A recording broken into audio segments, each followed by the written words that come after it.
नमस्कार दोस्तों, मैं हूं सुष्मिता मिश्रा। आप देखना शुरू कर चुके हैं 4 PM न्यूज नेटवर्क। क्या हुआ जब मोहम्मद अली जौहर को लेकर योगी से भिड़ गया असदुद्दीन ओवैसी? कैसे ओवैसी ने इतिहास पढ़ाकर योगी के दिल में पैदा किया दर्द? और क्यों पूछा कि मोदी क्या महात्मा गांधी से ज्यादा अक्लमंद है क्या? दोस्तों, इन दिनों बीजेपी के पास कोई एजेंडा नहीं बचा है। वो तो धर्म और राष्ट्रवाद के नाम पर बेधड़क नफरत फैलाने के काम पर लग गए हैं। सोचिए, जिनका आजादी की लड़ाई में ना तो कोई योगदान रहा है और ना ही कोई इतिहास, वो इन दिनों आजादी की लड़ाई लड़ने वालों को विभाजनकारी बता रहे हैं, विपक्ष को टारगेट कर रहे हैं। पिछले दिनों आपको याद हो कि मुख्यमंत्री योगी आदित्यनाथ ने मौलाना मोहम्मद अली जौहर को भारत के विभाजन और देश के खिलाफ जिम्मेदार ठहराया था। देश की आजादी के खिलाफ और भारत के विभाजन के लिए जिम्मेदार व्यक्ति के नाम पर विश्वविद्यालय बनाने वाले व्यक्ति को समाजवादी पार्टी आज पैरोकार बनती है कि हम आएंगे तो उसको गृह मंत्री बनाएंगे। यानी ये तो जानते हैं कि उसको नहीं आना है, लेकिन इनका शर्मनाक, इनके सोच को देखो। यानी ये फिर दंगा करवाना चाहते हैं। बेटी के लिए इनका किस प्रकार का व्यवहार रहता है, कैसे मुजफ्फरनगर और सहारनपुर के दंगाइयों को लाकर के तत्कालीन सीएम के आवास में लाकर के उन्हें सम्मानित किया जाता है, और ऐसे व्यक्ति के समर्थन में लोग इस प्रकार की दलीलें देते हैं। बहनों और भाइयों, ये सभी घटनाएं केवल हंसने के लिए नहीं, मनोरंजन के लिए नहीं, हम सब के लिए एक सबक भी होती हैं। दोस्तों, योगी के बयान के बाद उनकी जमकर फजीहत हुई। कई इतिहासकारों और जानकार लोगों ने योगी के इस दावों की पोल खोलकर रख दी।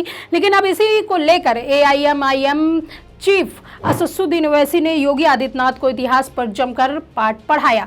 ओवैसी ने न सिर्फ मोहम्मद अली जौहर का इतिहास बताते हुए योगी आदित्यनाथ और उनके भक्तों की आंखें खोली है, बल्कि इन पर से भी पर्दा उठा दिया कि जब मोहम्मद अली जौहर देश की आज़ादी के लिए लड़ाई लड़ रहे थे, उस समय संघ के लोग क्या करते थे। इसी दौरान मोहम्मद अली जौहर पर CM योगी आदित्यनाथ को ओवैसी ने जवाब देते हुए एक शेर भी सुना डाला, जिस पर उनकी खूब वाहवाही हुई। इसके साथ ही ओवैसी ने योगी आदित्यनाथ को सीधे चुनौती देते हुए कहा कि यूपी सरकार के एनकाउंटर, बुलडोजर कार्रवाई और अत्याचारों से इस्लाम खत्म नहीं होता। तो ओवैसी ने यूपी के CM योगी आदित्यनाथ को खरी खरी सुनाते हुए क्या कुछ कहा, सुनिए। उत्तर प्रदेश के चीफ मिनिस्टर, नहीं मालूम बाज वक्त उनको क्या क्या हो जाता है। मोहम्मद अली जौहर के बारे में बोल रहे हैं, मोहम्मद अली जौहर के बारे में बोल रहे कि उन्होंने पाकिस्तान की मदद किए। हमारे मुख्यमंत्री साहब, पहले तो आप कितना पढ़े हुए मेरे को नहीं मालूम,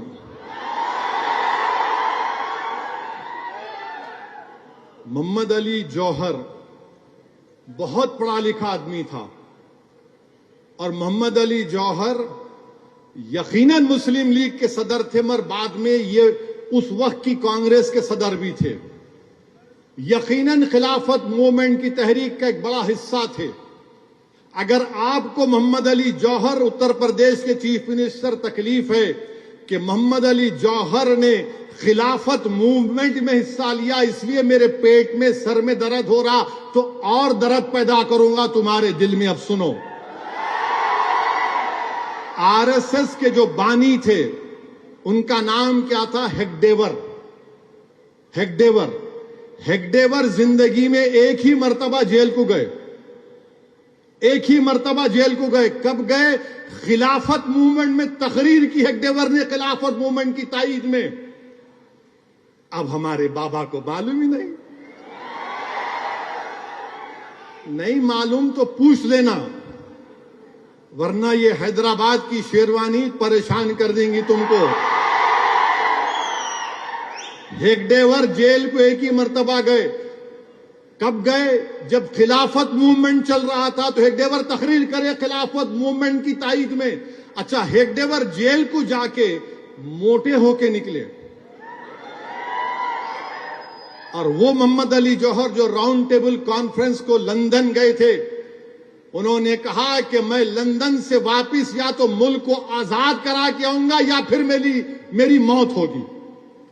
मोहम्मद अली जौहर राउंड टेबल में शिरकत किए, उनका इंतकाल हो गया।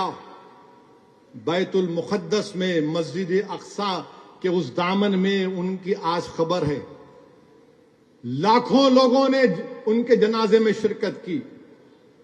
मोहम्मद अली जौहर और शौकत अली की अम्मा का नाम बी अम्मा था, बी अम्मा। उस बी अम्मा की कुर्बानियां भी बड़ी थी। मगर ये कब तक आप जुल्म और झूठ फैलाते रहेंगे? सुनो, उत्तर प्रदेश के मुख्यमंत्री मोहम्मद अली जौहर का एक मशहूर शेर है, अगर आपको तो समझ में नहीं आएगा मगर जिसको समझ में आएगा वो तर्जुमा करके भी तुमको समझाने डरेगा। मोहम्मद अली जौहर ने क्या शेर कहा था? कत्ले हुसैन असल में मर्ग यजीद है, कत्ले हुसैन असल में मर्ग यजीद है, इस्लाम जिंदा होता है हर करबला के बाद। तो सुन लो उत्तर प्रदेश को गुमरानो, इस्लाम जिंदा होगा इंशाअल्लाह ताला। तुम्हारे एनकाउंटर से, तुम्हारे बुलडोजर से, तुम्हारे जुल्म से खत्म नहीं होगा। तुम जो मदरसे और मस्जिदों को आज तोड़ रहे हो, इंशाअल्लाह ताला वो एक एक ईंट अल्लाह से कह रही है कि जालिम ने जुल्म किया, परवरदिगार तू देख ले।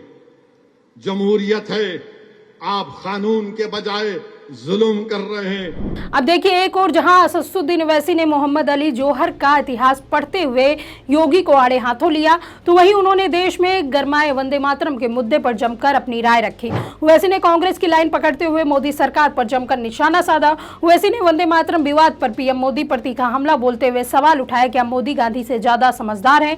AIMIM प्रमुख ने कहा कि वंदे मातरम को लेकर देश के बड़े नेताओं ने भी ऐतिहासिक दौर पर अपनी राय रखी थी और इसे उसी संदर्भ में देखा जाना चाहिए। आपको बता दें कि वंदे मातरम के सभी 6 छंद को गाने को लेकर बीजेपी और कांग्रेस के बीच बहस छिड़ी हुई है। बीजेपी इसे राष्ट्रभक्त और राष्ट्रीय सम्मान से जोड़ रही है, जबकि कांग्रेस का साफ कहना है कि वे देश के महान नेताओं ने जो फैसला लिया था वह उसी पर चलेगी। वैसी ने इसी बहस के बीच मोदी सरकार पर निशाना साधते हुए कहा कि देशभक्ति किसी कानून या दबाव से थोपी नहीं जा सकती।